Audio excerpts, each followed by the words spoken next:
Dave, you hinted when you said that senior leadership at Stanley Black & Decker and the development team were aligned because of the voice of the customer.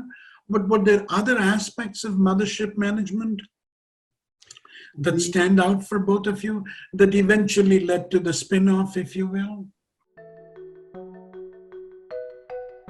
Something that I think of the many things that the DADO team did well, one of them is what we like to call day in the life, and it was a process that was in earlier stages when DADO was building its new venture, which is what you don't want to do, sort of expressed in the negative, is the typical boring client consultant report out, where Jake and team might get together with a leadership group at Stanley Black & Decker for 90 minutes every week or every other week.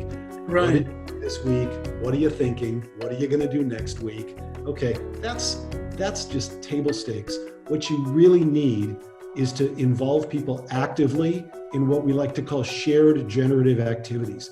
Bring them to an interview, have them help you with a prototype, give them a seat at the synthesis table, okay? Have them help you interpret some of these interviews they've done. And Jake can help me out, but to my memory, Kevin Lemke and all the other members of the new venture board, all of them, I believe, played shared generative roles and actually helped push our content work forward.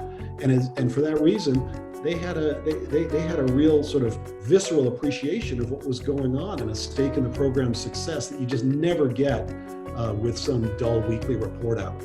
Again, it's that path to confidence and understanding that the rigor and the pace that we're working and the way we work, getting them engaged in it versus giving them a report out, all of a sudden gave confidence to the leadership team that I don't think we would have gotten if we just did a weekly update summary. And I think it gave us cover too, that we were actually ideating and coming up with ideas, and they might have ideas too, but if you have them, come and put them into the process and work with us on it. Don't just say, oh, you guys should do this instead, which is, we talked about that earlier. That's the senior leadership versus product team, that you just get into who's got authority and then you're stuck. Well, if you get an idea, we'll build a prototype, we'll show it to some customers and see what they say. And then all of a sudden they begin to realize how effective our process is.